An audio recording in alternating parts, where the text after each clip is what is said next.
Boa noite, que a graça e a paz do nosso Senhor Jesus Cristo seja com você e com sua família. Você que nos acompanha, seja esta a primeira vez ou você que já conhece este trabalho e já tem nos acompanhado aí semanalmente.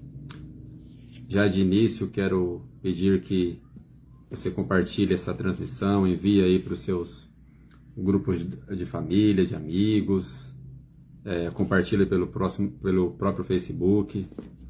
Este é um trabalho que fazemos para compartilhamento da Palavra de Deus e o compartilhamento da Palavra só faz sentido se ele for numa crescente, né? Tudo que aprendemos deve ser repassado, né? Não aprendemos para acumular conhecimento, mas, né, para distribuir, para dividir aquilo que o Senhor nos dá liberalmente.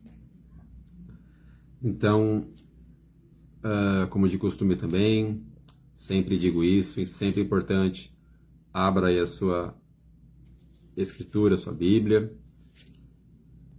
O texto de hoje está na segunda carta do apóstolo Paulo a Timóteo, no capítulo 2. Vamos dar um tempo aí para você que tem aí a sua Bíblia, seja em papel ou seja digital, para que você possa acompanhar.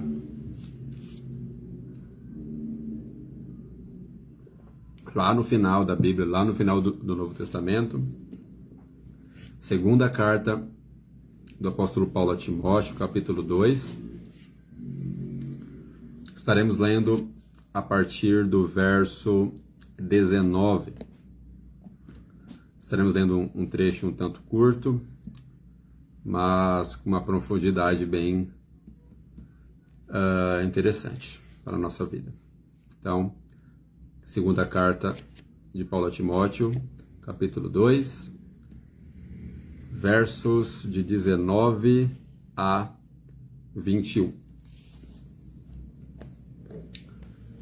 Passemos a ler. Entretanto, o firme fundamento de Deus permanece, tendo este selo: o Senhor conhece os que lhe pertencem. E mais, aparte-se da injustiça todo aquele que professa o nome do Senhor.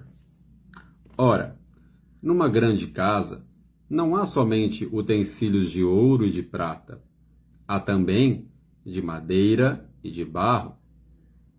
Alguns para honra, outros, porém, para desonra. Verso 21. Assim, pois, se alguém a si mesmo se purificar destes erros, será utensílio para honra, santificado e útil ao seu possuidor, estando preparado para toda boa obra. Como um cuidado que sempre tenho ao gravar essas transmissões, estaremos aí apresentando o contexto, né? Paulo escreve ao seu filho na fé, como ele gosta de chamar, né, Timóteo, 2 cartas. E a temática, ou seja, o tema dessas 2 cartas, ele é muito profundo, mas ele pode ser dividido em 3 situações, em 3 temas. Tanto na primeira carta quanto na segunda, Paulo ele tem 3 preocupações a tratar com o seu filho na fé, com aquela pessoa que também o sucederia, não é o único. Paulo tem outras pessoas de confiança dele, como Priscila, Áquila, Tito, né? Entre outros. Mas Timóteo tem uma ênfase muito grande, não só nesta carta endereçada a ele, mas em outras também. E ele, como líder, como aquele que exerce até uma grande influência em Timóteo, ele sempre trata de 3 pontos principais nessas 2 cartas. São estes. Primeiro, relatar para Timóteo quais são os problemas atuais da igreja, do povo de Deus, do que estava acontecendo naquele tempo. Segundo, dizer para Timóteo como que ele deveria reagir mediante ou perante essas situações. E terceiro, que apesar de maus exemplos, apesar das dificuldades, Timóteo, ainda que jovem, bom que se diga, Timóteo era alguém que estava sendo alçado à liderança, até ao pastorado, ao cuidado de um grupo, né, de uma igreja local, ainda jovem, mas que ele deveria ser exemplo. Então, claro que há subtemas e orientações mais isoladas, mas são livros, inclusive, muito curtos, dá para você ler em 1 ou 2 dias tranquilamente, inclusive recomendo, para que você conheça melhor aí do que estamos falando, as 2 cartas do apóstolo Paulo a Timóteo. Então, 3 situações. Apresentar os problemas que estavam acontecendo, como ele deveria enfrentar e, apesar de tudo isso, ele ser referência, ser exemplo. Dentro de tudo isso, neste trecho que estaremos lendo hoje, Paulo ele vai aprofundar um pouquinho mais no que ele quer passar para o seu filho na fé. Agora ele sai um pouco do assunto problemáticas de igreja local. Inclusive, se você voltar um pouquinho, alguns versículos antes do 19, você vai ver que Paulo está tratando de questões ali corriqueiras, né? Pessoas que não que falam demais, que não guardam a língua, desvios da fé, questões que obviamente não são corretas, mas acontecem com muita frequência, infelizmente.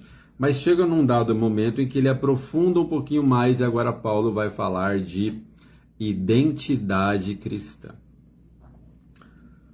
Por isso, o tema dessa live, vasos de honra ou de vergonha. O texto aqui, a minha tradução diz desonra, mas desonra e vergonha são sinônimos, né? São palavras semelhantes. E ele começa esse trecho que estaremos lendo e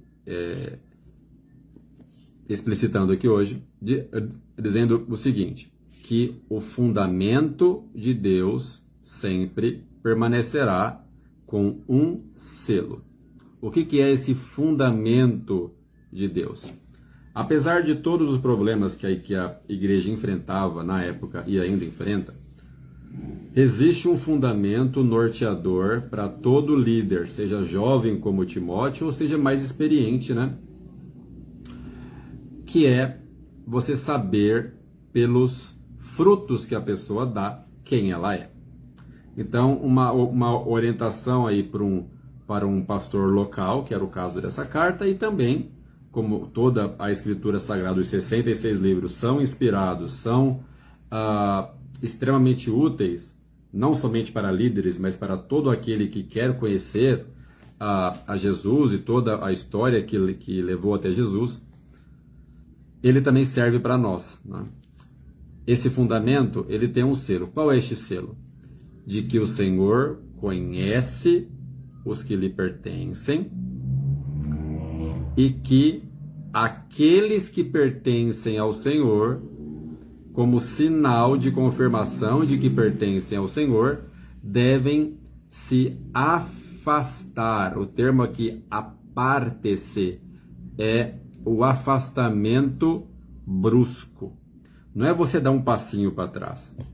Não é você ver uma situação, eu vou ficar um pouquinho... Não, é sair fora. Então, o fundamento aqui que Paulo está passando para o seu filho na fé, para aquele jovem, é, olha, para você entender, o Senhor conhece sim aqueles que pertencem a Ele. Então, ninguém pode enganar a Deus. E aqui é um ponto que muita gente usa como um argumento até hipócrita, né? Talvez você conheça alguém que não decide a própria vida, se diz cristão, se diz seguidor de Jesus, mas tem a vida torta igual sabe lá o quê, né? Mas quando essa pessoa ela é orientada, ela recebe talvez até uma correção, ela vai dizer, o Senhor conhece meu coração. é o lema, é o slogan, né, do famoso cristão não praticante, né? Mas o fator aqui não é Deus conhecer o coração. Deus conhece o coração de todos, sejam dele ou não. O fator aqui não é de conhecer apenas os intentos do coração, mas de pertencimento. Então, quando Paulo diz a Timóteo, olha, Timóteo, o Senhor conhece cada um dos que pertencem a ele, é nesse sentido, olha, não se preocupa.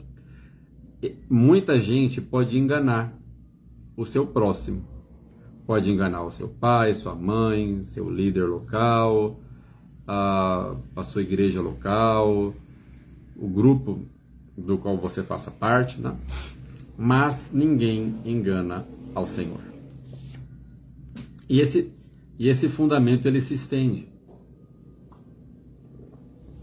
Porque ficaria muito vago, ficaria até num tom de mistério, né? Se o fundamento aqui apresentado a Timóteo fosse apenas esse. O Senhor conhece aqueles que pertencem a ele. Então, basta que o Senhor conheça e tudo bem? Não é apenas isso.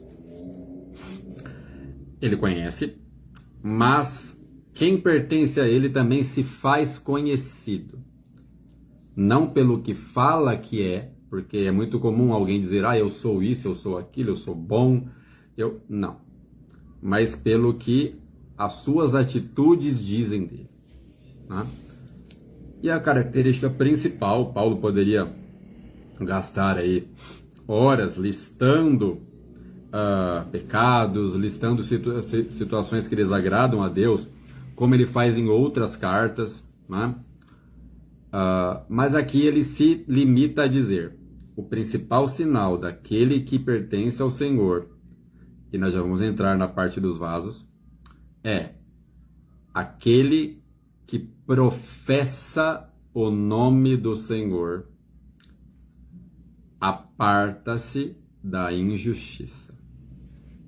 E aqui injustiça não é apenas injustiças pontuais. Aquele que pertence ao Senhor é aquele que ajuda a velhinha a atravessar a rua. Aquele que professa ao Senhor é aquele que de vez em quando dá uma cesta básica, faz uma boa ação. Não é apenas isso aqui. Afastar-se da injustiça é num sentido mais profundo, levando em conta de que Cristo é a justiça, porque ele é o justificador de todo aquele que nele crê. Então, aquele que pertence ao Senhor, consequentemente justificado por ele, deve se afastar bruscamente, radicalmente de toda injustiça, levando em conta que foi o pecado a causa do nosso Senhor ser cravado naquela cruz no Monte Gólgota ou Monte Caveira, como for. Você vai conviver com o mal que fez sofrer o teu Senhor? Você vai levar numa boa, abrir concessões? Não. Então, ele dá aqui uma lição fundamental para Timóteo. Você professa o nome do Senhor? Você se diz cristão? Você diz para quem quer e para quem não quer ouvir que você tem a Jesus como seu Salvador pessoal? Ok.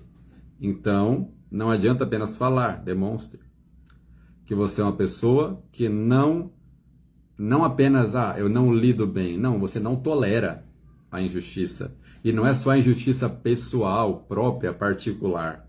Porque a indignação, ela é comum ao ser humano, seja ele cristão ou não. Estamos falando aqui de não lidar com a injustiça de modo geral e transcendente. Não é apenas injustiça a nível social, de classes, não apenas disso. Claro que inclui, né? Claro que alguém que tenha Cristo não vai estar feliz de ver ali o seu próximo necessitado e você ali não sabendo mais aonde gastar o seu dinheiro, né? Mas estamos aqui falando de um tema até mais transcendente. A injustiça aqui tem o teor de pecado mesmo, tem o teor de algo que ofende o Senhor diretamente.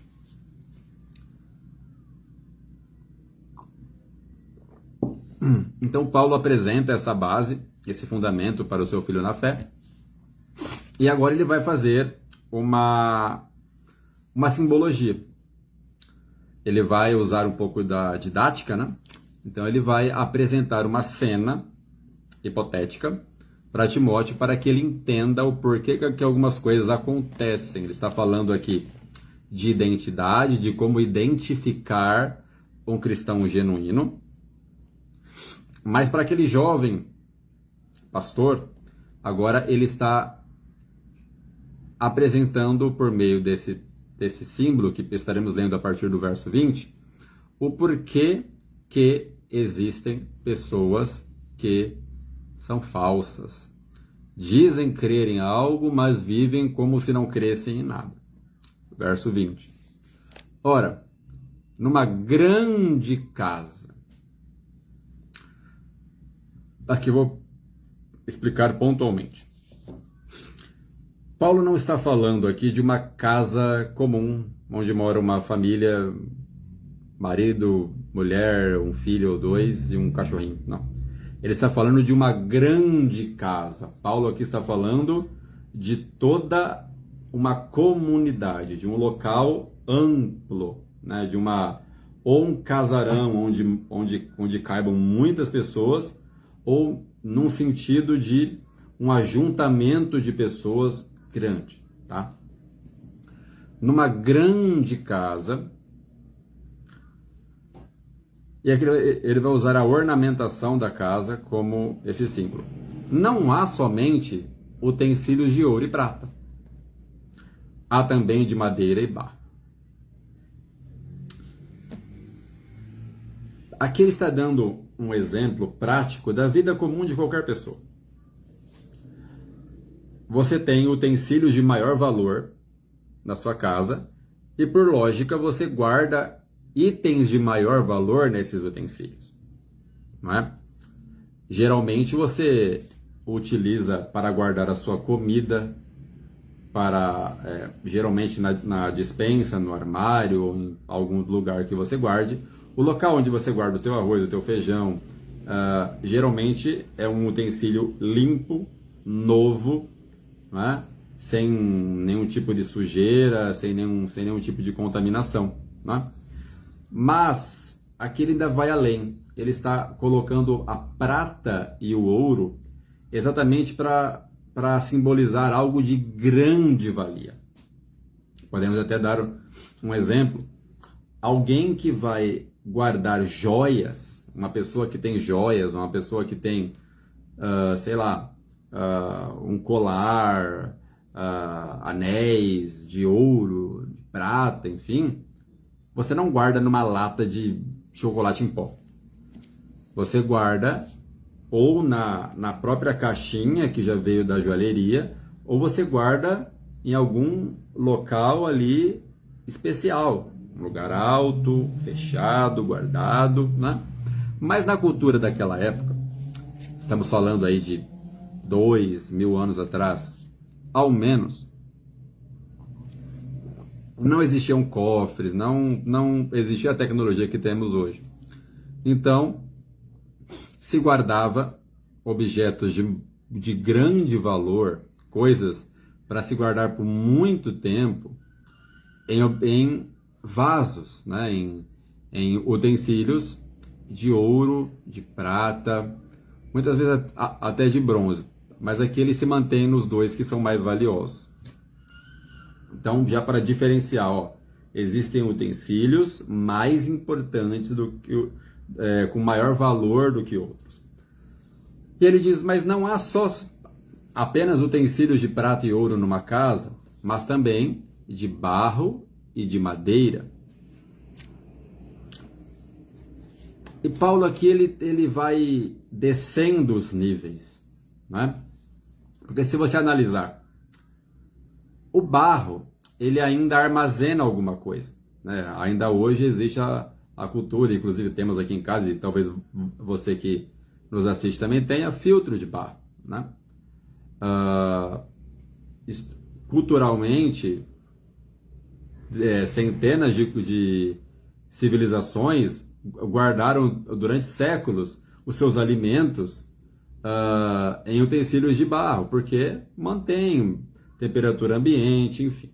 Mas Paulo ele vai descer um pouquinho mais. Utensílios de madeira também, né? Então, mas madeira não conserva muito bem as coisas. Madeira é um objeto, é um material, inclusive, que você tem que ter um cuidado muito grande, né?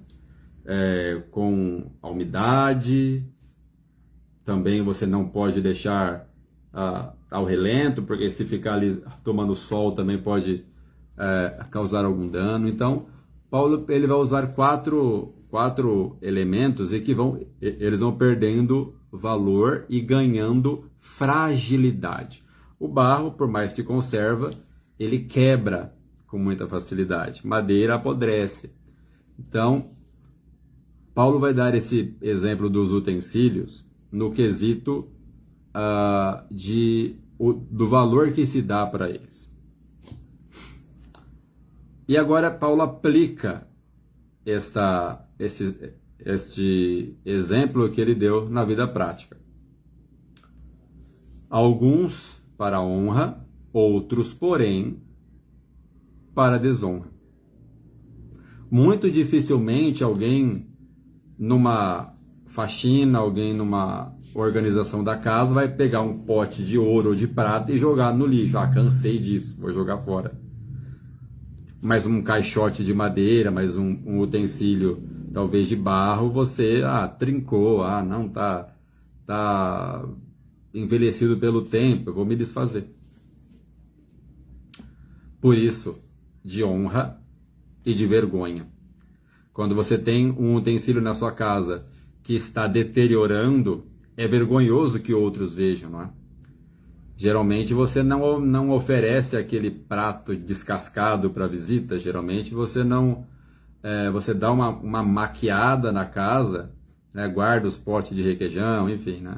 os copos de geleia, enfim, e põe aqueles utensílios melhores. Por isso o termo vergonha. A vergonha é aquilo que você ou se desfaz ou menos esconde, né? Mas ele diz que existe sim. É necessário, por algumas questões, que exista.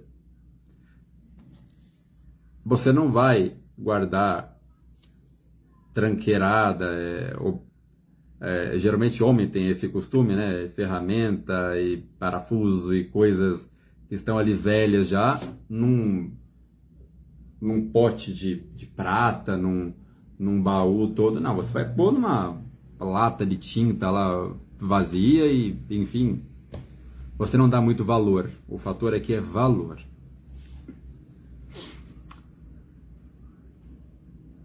E no verso 21 agora ele conclui essa aplicação.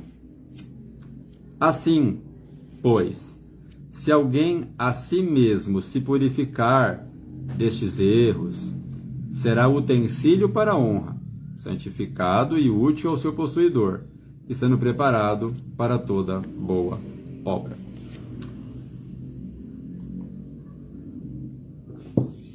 Aonde ele quer chegar com isso? Lembra que eu falei que um utensílio de pouco valor, e quando se deteriora e não há mais como recuperar, é natural que se lance fora, é natural que se jogue fora. Essa simbologia que Paulo usa, ela é paralela a outras que o próprio Senhor Jesus também fez, não é? Quando ele fala de uma árvore, ele compara os seus filhos a árvores, e uma árvore que não dá fruto, geralmente um fazendeiro não mantém ela ali ocupando espaço, mas ele corta e lança fora para que nasça naquele lugar uma árvore que dê resultado, que dê fruto. E o Senhor também vai usar um outro exemplo, até mais parecido com este, né? De que as nossas obras, a nossa conduta será tratada no último dia, simbolicamente também dessa forma. Se as nossas obras forem semelhantes a prata, ouro e pedras preciosas, ou seja, se a nossa conduta aqui na Terra foi de valor, e aqui não é valor monetário, mas valor de caráter, um caráter moldado pela sua fé, por isso os símbolos de valor, ouro, prata e pedras preciosas, seremos aprovados.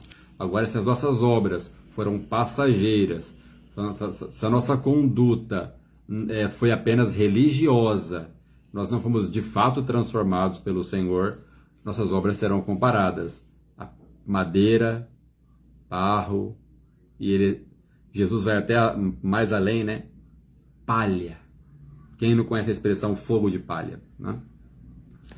Então, a mesma simbologia que Paulo está usando aqui numa carta endereçada ao seu filho na fé, Jesus já havia falado nesse mesmo tom, de que a nossa conduta é semelhante, é comparável à preciosidade de objetos que temos em casa e o valor que damos ou não a eles.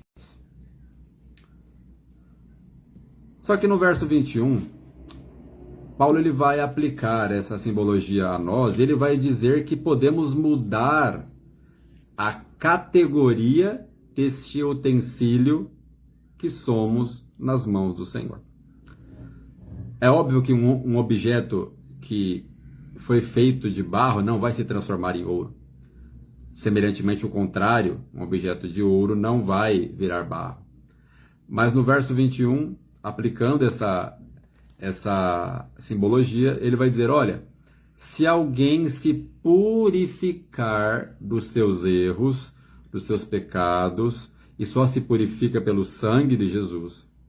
Se alguém, então, vamos, para que não haja nenhum mal entendido, se alguém recebe o Senhor, se alguém, porque é assim a responsabilidade humana, se permite purificar pelo Senhor de toda a sua maldade, e esta é a condição, se este se permite purificar,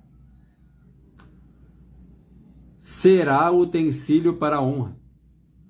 Então, alguém que já foi um vaso de vergonha, alguém que já foi um vaso sem valor nenhum, e aqui não, eu quero, mesmo que sendo repetitivo, mas deixar claro, não estamos falando aqui de forma alguma de questões financeiras, valor moral. Alguém que já esteve afundado no erro, alguém que já esteve ali sendo a vergonha da sua família, dos seus amigos, muitas vezes dentro da igreja. Este texto está dizendo exatamente isso, que este alguém, caso se arrependa de fato e viva uma vida de arrependimento e de purificação, essa pessoa pode sim e irá se transformar em um vaso de honra. Deixará de ser um vaso ali de barro, trincado, sujo, para ser um vaso de honra, para ser colocado num local de importância no reino de Deus. Mas a questão é, a pergunta que entra como título dessa live, dessa transmissão. Levando em conta que o fundamento que aprendemos aqui é que, apesar de que o Senhor conhece, e é um mistério, somente Ele sabe, aqueles que são seus, que são selados com o penhor, que é o Espírito Santo. O que é penhor? Aquilo que garante que algo ou alguém foi pago. Então, aquele que é salvo e alcançado por Cristo tem o penhor, tem o Espírito Santo da promessa, tem o selo de pertencimento, o que torna este alguém propriedade exclusiva de Deus, como Paulo também vai dizer em outra carta. mas que este selo, ele não é secreto, ele não é interno, ele exala frutos. Quando alguém tem este selo, quando alguém é este vaso de honra, demonstra frutos de arrependimento. Agora fica a questão. Eu, você, cada um que está aqui ouvindo essa mensagem, qual vaso temos sido? Quando olhamos para o nosso coração,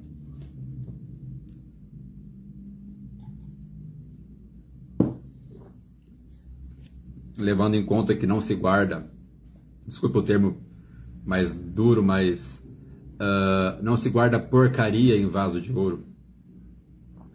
Então, se o nosso coração está cheio de lixo, não estamos sendo vaso de ouro na mão do Senhor.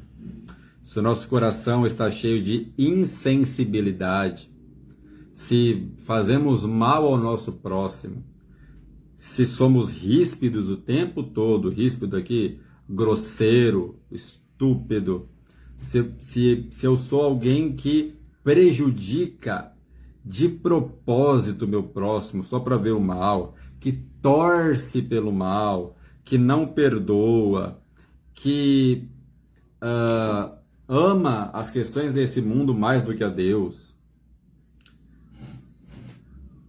Se isto é o que habita no meu coração, eu não sou um vaso de honra. Eu não tenho o penhor da promessa. Essa é a questão. Existe uma promessa neste texto. Aquele que se purifica ainda dá tempo de se tornar um vaso de ouro ou de prata. Lembre-se, o dono da casa, quando ele vê um utensílio que não tem mais serventia, que não tem conserto, e aqui quando aplicamos ao ser humano, que não se permite consertar, esse utensílio é lançado fora. Isto vale para nós. Todo aquele que no último dia for encontrado sendo vaso de desonra, de vergonha, será lançado fora. E fica essa questão. Não respondamos assim da boca para fora. Olha lá no fundo do seu coração. Se você imaginar que o seu coração hoje é semelhante à tua sala de visitas, e o Senhor marcou uma visita daqui a pouco, você estaria com a tua sala em ordem ou você teria que correr a toque de caixa para fazer uma faxina? Assim é a nossa vida todo dia. Precisamos sempre estar levantando os tapetes, metaforicamente aqui, do nosso coração, vendo se não há sujeira, vendo se não há questões ali que ainda precisam ser corrigidas. Muitas vezes nos habituamos com males que sim, são normalizados pela sociedade, mas ferem o coração de Deus. Quanta gente hoje, infelizmente, que diz professar a Jesus como seu Senhor, mas que mente como se não fosse nada. Engana como se fosse brincadeira.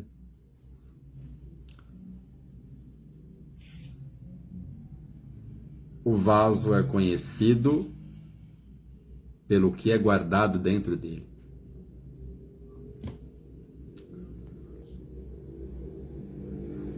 Você não guarda algo sem valor em um vaso de ouro.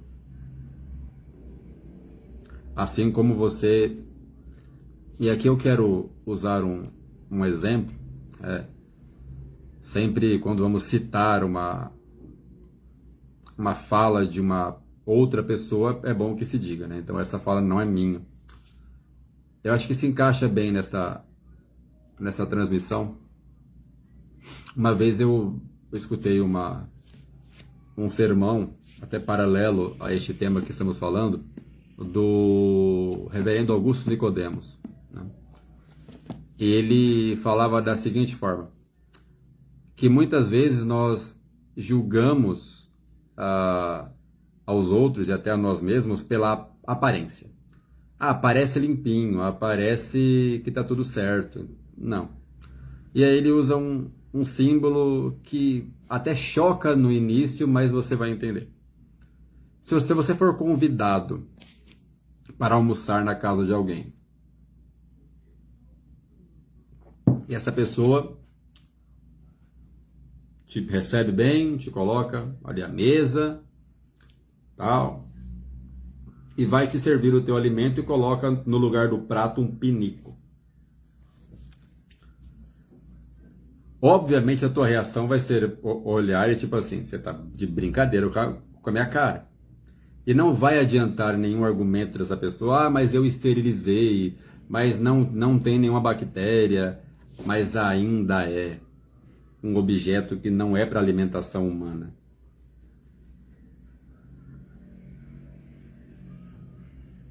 E nem de um animal, enfim, já é um objeto ali específico para o fim para que ele foi feito.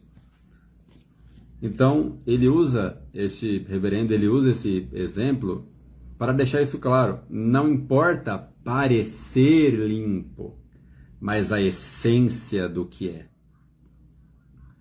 Não adianta a nossa vida estar com a essência imunda, mas para os outros nós darmos a impressão de que está tudo bem, de que estou em paz com Deus, da boca para fora. Então, que possamos,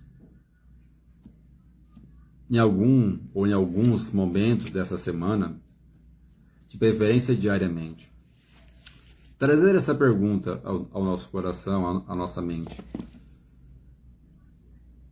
Que vaso temos sido? Ou usando a parábola do nosso Senhor também, a que material não somente as nossas obras, porque são apenas consequências, né?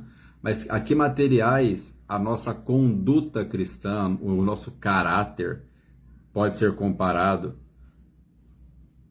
Ouro, prata, pedras preciosas ou madeira, palha, que se desfaz, se quebra, apodrece, se perde com facilidade.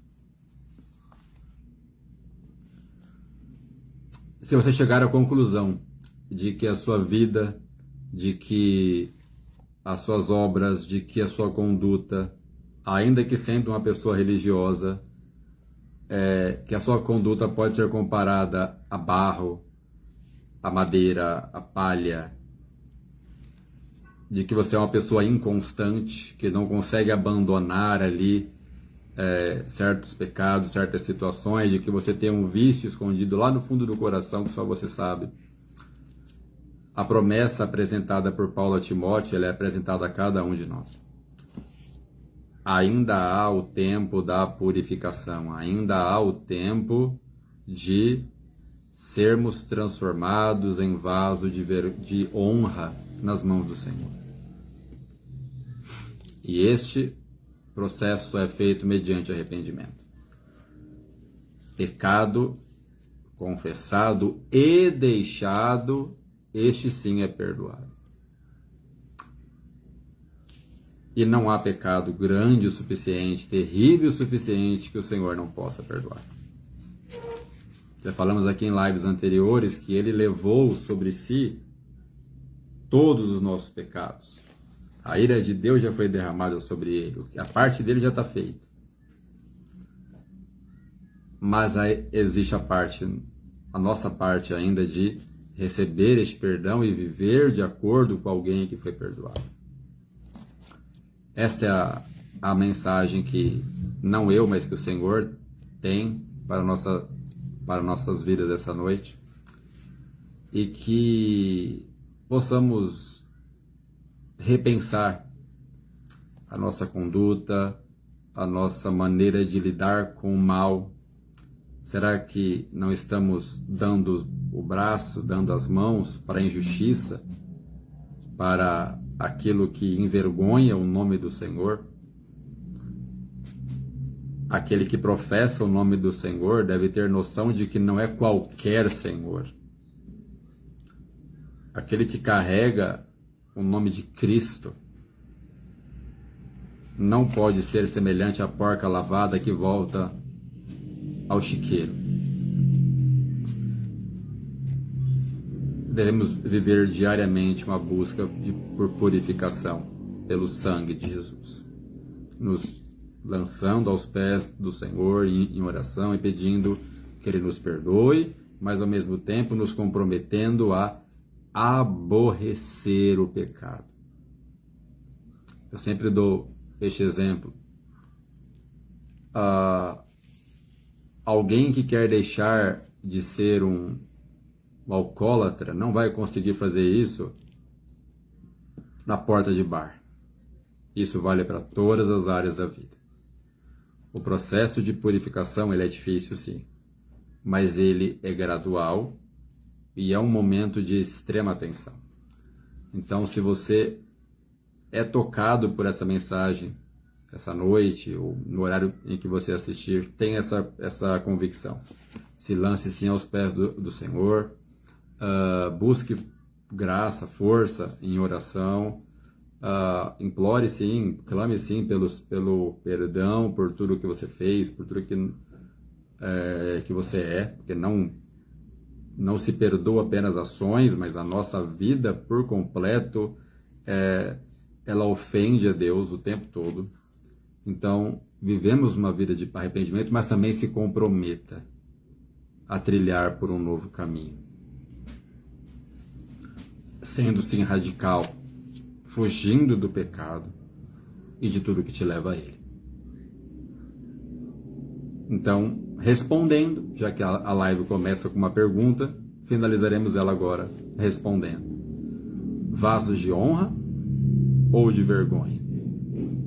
Afirmo para você, todos nós éramos vasos de vergonha, mas pelo sangue de Jesus, todos podemos nos tornar vasos de honra, nas mãos dele, por ele e para ele. Por ele, porque não conseguiríamos isso sem ele. E para ele, é porque nos purificamos em amor ao que ele fez por nós. Amém? É isso. Estaremos finalizando essa transmissão com uma oração. E coloque isso na tua mente.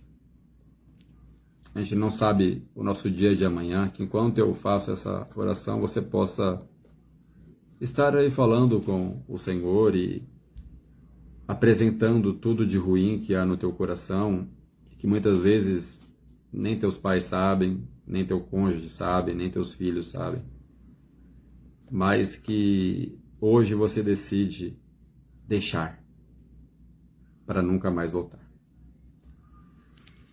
Pai Santo, Pai amado, agradecemos por essa oportunidade de compartilhar a Tua Santa Palavra, que é eficaz, que penetra o nosso coração e diz tudo o que há nele. Pai, pedimos que o Senhor venha sondar o nosso coração e despertar a nossa mente para tudo aquilo que te desagrada, para tudo aquilo que envergonha o Teu nome que carregamos por onde formos. Que o Senhor dê força a cada um que nos assiste para abandonar tudo o que os aflige. Seja esse mal a bebedeira, seja esse mal a idolatria, seja esse mal a falta de perdão, seja esse mal a religiosidade mecânica e morta, sem uma convivência, sem uma intimidade com o Senhor, seja esse mal qual for, um passado de vergonha, ou até mesmo um presente de vergonha.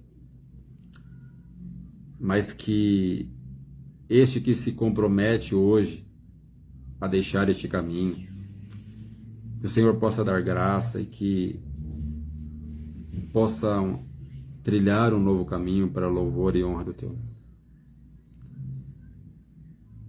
Traz ao nosso coração todos os dias que é necessário buscarmos sempre a purificação pelo Teu sangue do Teu Filho, para que possamos ser um vaso de honra, de ouro, de prata, para que possamos ser cristãos de valor e somente assim sermos recebidos por Ti na eternidade.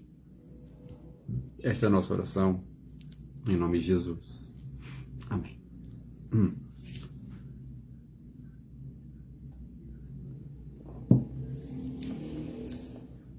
Se assim Deus nos permitir, no próximo domingo, às 10 da noite, teremos aí a nossa próxima transmissão. Então, você aí que já tem aí a minha conta adicionada no Facebook, já fica atento, né? Aos domingos aí, ao final aí da noite, né? 10 da noite, teremos aí as nossas transmissões aí semanalmente, ok? O Senhor abençoe a você e a tua família, que todos tenham aí uma semana de paz, uma semana abençoada, e até domingo que vem.